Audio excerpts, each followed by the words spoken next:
नमस्कार. विचारांची श्रीमंती या आपल्या YouTube चॅनलवरती तुम्हा सगळ्यांचं पुन्हा एकदा मनापासून स्वागत. मित्रांनो, आयुष्यात चमत्कार घडत नाही, मात्र विचारांनी माणसाच्या आयुष्यात ते मात्र नसतं. तर असाच एखादा विचार शोधण्यासाठी ऐकूया आजची कथा. एक मेडिकलचं दुकान होतं. औषध घेण्यासाठी लोकांची तिथे गर्दी होती. मेडिकलवाला शक्य तेवढ्या लवकर प्रत्येकाला अचूक औषध देत गर्दी कमी करण्याचा प्रयत्न करत होता. त्याचा सहाय्यकही आपले काम चोखपणे पार पाडत होता.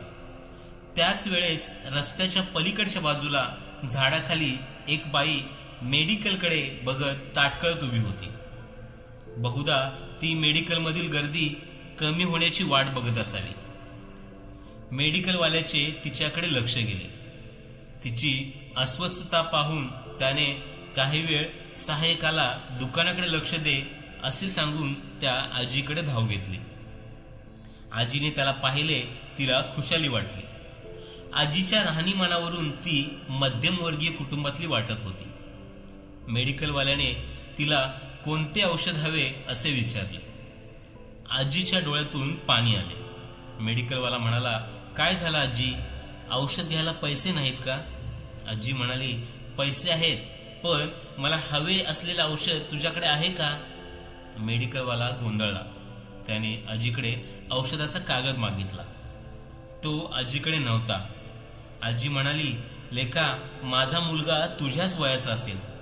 तो बायका मुलांना घेऊन दूर राहतो. दर सुट्टीत मला भेटायला येतो, पण गेली काही वर्षे तो भेटायला तर नाहीच, वरून न येण्याची कारणे चिठ्ठीत लिहून पाठवतो. म्हणून मला एकच औषध हवे आहे. मला मूल आहे हे विसरण्याचे. आहे का तुझ्याकडे ते औषध?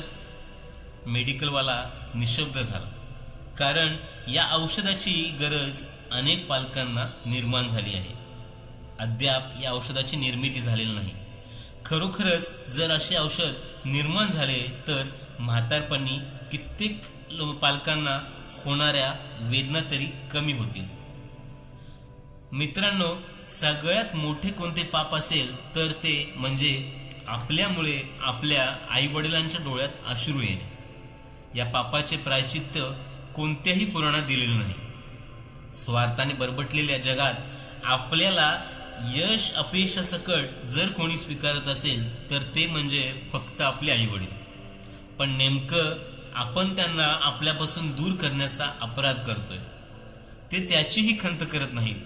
पिल्लं शरीरानं आणि मनानं दूर गेल्याचं दुःख सहन ते करतात आणि कधी चुकून जवळ आले तर तितक्याच मायेनं त्यांची चौकशी करतात. अशा प्रेमळ जन्मदात्यांना दुखावण्याचे पाप कधीही करू नका. नमस्कार मित्रांनो, ही कथा तुम्हाला कशी वाटली ते आम्हाला कमेंट करून नक्की कळवा. तसेच हा व्हिडिओ आवडला असल्यास आपल्या मित्रांसोबत आणि नातेवाईकांसोबत शेअर करायला विसरू नका. तसेच तुम्ही अजूनही आपल्या चॅनलवरती नवीन असाल तर आजच आपलं विचारांची श्रीमंती हे चॅनल सबस्क्राईब करा. नमस्कार, धन्यवाद.